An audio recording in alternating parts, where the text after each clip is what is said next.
This video is for Relay for Life of Second Life 2011 and covers the event board texture preloader, which is really mandatory for the 9-faced units, highly recommended for the 6, useful for the 3, not super important for the 1s, but the 1-faced displayers, but certainly would not hurt. What's going to happen here? I'm going to start up this displayer, and this is a pre-go live, so it's going to have some extra messages. So what's going to happen is this is going to get textures and it's going to display them on each face, and in the initial burst it just puts one on every face, and then it starts off in its normal speed. So it's going to start up now, and as you notice all that gray as it starts to texture them, like this next one, watch if it turns gray. See, it turned gray first for a flash. Maybe it'll do it here, maybe not. Let's see. Oh, it was the same texture. So here's the next one. 1, 2, 3.5. See, it turned gray first. Well, what that's doing is that's telling my computer to go get that texture from Second Life. Now the problem with that is that if there's 40 people in your sim, 40 people are then asking Second Life for the same texture, and they're all going to get it kind of slow. So it doesn't slow down the sim. It slows down the viewers in the sim with the event boards. And the way to get around that is, instead of one at a time getting these textures, is to get them all in advance. And the texture preloader comes in the event board res kit, and all you have to do is drag it to the ground and you have to give it permission to link, because that allows it to res prims. You notice it's a cube, but it's been cut and hollowed so that it's actually 6 sides on a cube, 7 on the hollow. So this is a texture in here on the inside of the hollow. So that's 7, and then this corner showing is 8, and then this corner showing is 9. So there's 9 faces here to play with, and that means less prims this year.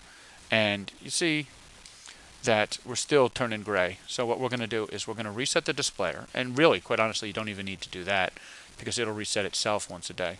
So I'm just going to go into the setup. I'm going to choose reset. The preloader is going to, the event board's going to think about it for 10 seconds, and then it's going to reload itself. And when it does that, it's also going to tell the preloader, hey, I'm here, listen to me, and only me. So the texture preloader will lock to this displayer, so it will not listen to any other displayer or anyone else for that matter.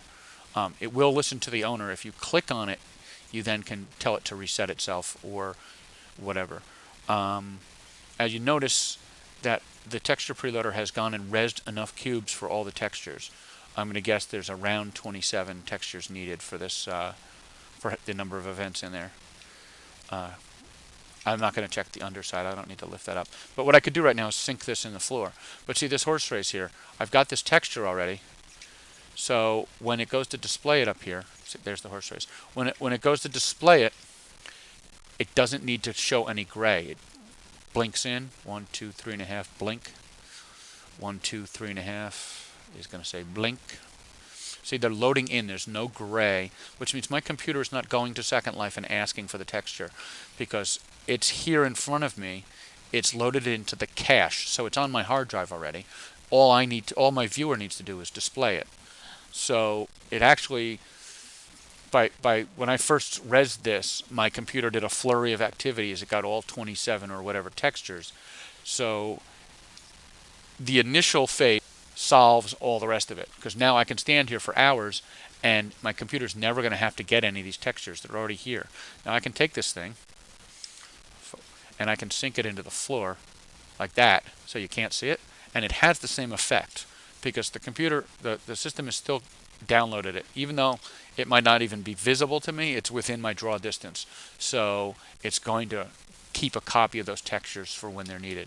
So that's the event board preloader, texture preloader, and the purpose is to prevent lag at the displayer level. It is not going to improve or worsen sim lag.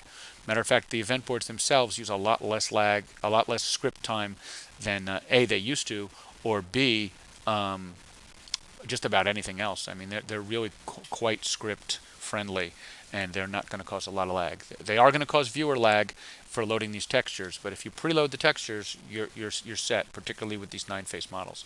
So that's my little video for the texture preloader. Please use them. Feel free. A couple new features this year. They're using more sides. They're locking onto the displayer better, and they're not going to leave a whole bunch of extra prims laying around. There's been checks put in for that as well. If you run into any trouble with them, send me an email, dwaynedooley@gmail.com. And we're kicking off on March 12th. Go Relay. Hope everyone has a great time. And let's get out to those events and have a great time raising money to save lives. Thank you, and take care.